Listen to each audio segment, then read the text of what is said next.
Good morning, Miss Michelle and the audience. My name is Anjeanette and I'm here today with my teammate Brandon to present shortly the topic, Asia's growing e-waste problem. Now, obviously, as we know, Asia is one of the biggest contributors to modern day technology, with Japan and South Korea being quite the notable countries.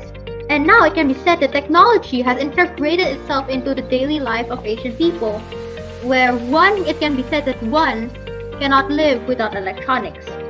However, as demands for electronics continue to rise and more devices are being manufactured and sold every year, it means that the amount of e-waste continues to rise as well. And now Asia is one of the biggest e-waste problems in the world, where landfills all over the continent are keeping on being filled up with e-waste, spreading deadly pollutions into the environment.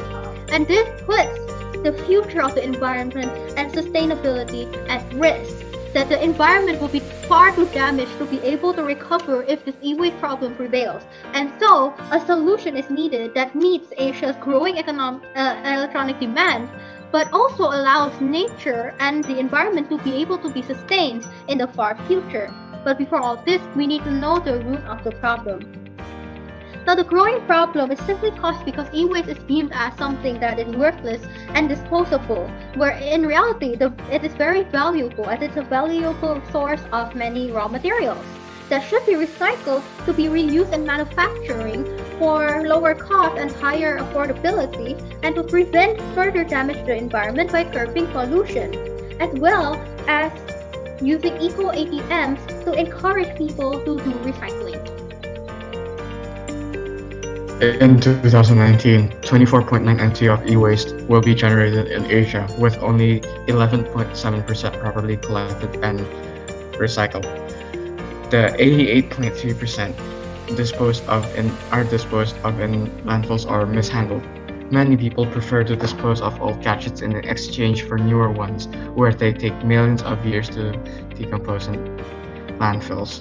In addition to the unprocessed disposal, mishandling of e-waste by proper recycling is done by informal individual collectors, many of whom actually use open burning to dispose of electronic goods or backyard acid baths. Because the government doesn't support recycling methods, these methods are used instead.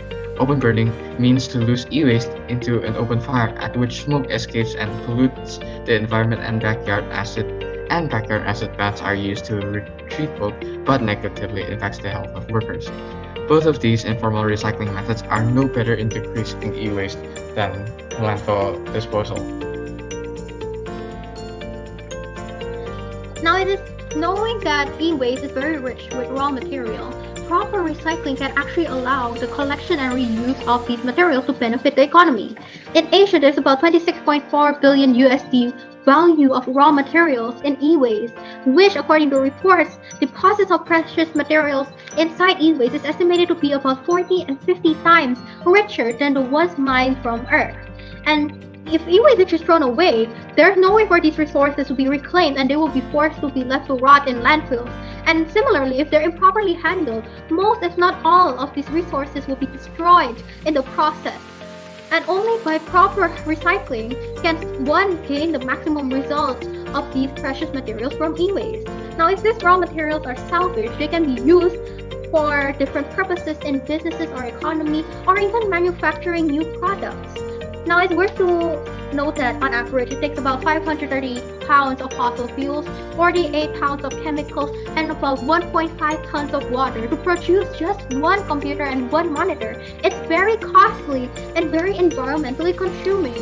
But with proper recycling, component parts of old electronics and raw materials can be recovered and be reused for manufacture. And in addition, scarce fossil fuels and non-renewable resources can also be used less in manufacturing. With that being said, manufacturing electronics would be far less costly, as cheaper electronics can be made from recycled material. This would highly benefit manufacturers and consumers, and it also benefits the environment by decreasing e-waste in landfills. In addition, if electronic prices are lowered, it means that more lower-income people can be able to afford these electronic devices, which are deemed very important in the modern day. This shows that recycling can solve economic issues by lowering manufacturing costs. Aside from being beneficial to the economy, recycling will greatly reduce the pollution caused by e-waste as it contains multiple toxic additives. When e-waste is left to decompose in nature, these toxic additives are released into the air, the water, and the soil, causing severe pollution, harming both the environment and the people surrounding it. For example, CFCs are the major cause of ozone depletion that take millions of years to recover, and mercury causes poisoning and birth defects. The ozone layer will continue to deplete due to CFCs and HCFCs to the point of no recovery, and mercury and BFR would contaminate the waters and soil to the point that certain places are too toxic for the environment, wildlife, and people to live in. However, recycling will disassemble e-waste into component parts, and the ones that still have value can be sold for reuse by disassembling and reusing the materials in e-waste. The amount of e-waste in the environment will consequently decrease as more and more of it is salvaged for parts and recycled. The amount of waste left to decompose would also decrease, meaning that the leakage of toxins will be reduced and so prevents air, water, and soil pollution. Thus, recycling would greatly help the environment by reducing pollution via collecting and repurposing e-waste. And finally comes the societal solution of the question, how will we get people to be encouraged to recycle? Now this can be solved by using eco-ATMs, which are, if used like all over Asia, it will encourage people to recycle and help those that cannot afford electronics. Now, when old phones are disposed inside eco-ATMs, it evaluates them based on their model and condition and pays the customer on spot. Now, eco-ATMs provide swift and easy ways for people to get money and a good amount of money for old devices that are considered worthless inside the economy market. And this will greatly encourage people to recycle old electronics for money and get newer models for other purposes. Now, what does eco-ATMs do when we recycle phones? So what eco-ATMs do is that they recycle by extending the usage of a phone for as long as possible to not manufacture new devices. And if it's not possible, then they will responsibly reclaim materials.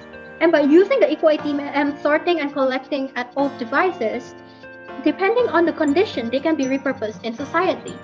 The old and unwanted but still functional devices can be handed over to people who are unable to afford devices in Asia. And those that are unusable can be disassembled to gain their raw and very valuable materials for big electronic companies such as Samsung that dominate the market in Asia to provide cheaper electronic devices. And so by using eco-ATMs, not only are we encouraging people to recycle with the incentive of money, but old recycled devices can also be repurposed as a form of charity or industrial materials than being left to be wasted off as e-waste. Overall, the problem of why the number of e-waste keeps on increasing is due to its value of being neglected. But in reality, e-waste is actually a rich source of valuable materials that can be manufactured into new goods by recycling, which protects the environment and should be encouraged. The people of Asia fail to recognize the true value of e-waste that is constantly being left to decompose in landfills or squandered by mishandling. However, by using the proper way of recycling, many valuable and rare raw materials or old parts can still be used for cheaper manufacturing in order to produce more affordable devices. On the other hand, proper recycling of e-waste also prevents pollution by reducing the amount of e-waste.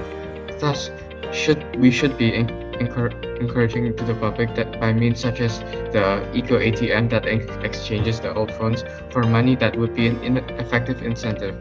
By implementing recycling, the e-waste problem of Asia will continue to improve, technology will continue to grow and be more accessible and affordable, all whilst keeping the environment safe and free of pollution for future generations. As you can see, these are the works we have cited and referenced throughout our presentation. Thank you for listening to our short presentation. We hope that we have inspired you to start recycling old electronics and to keep our environment safe and healthy from e-waste and pollution. Again, we thank you for your attention. May God bless you.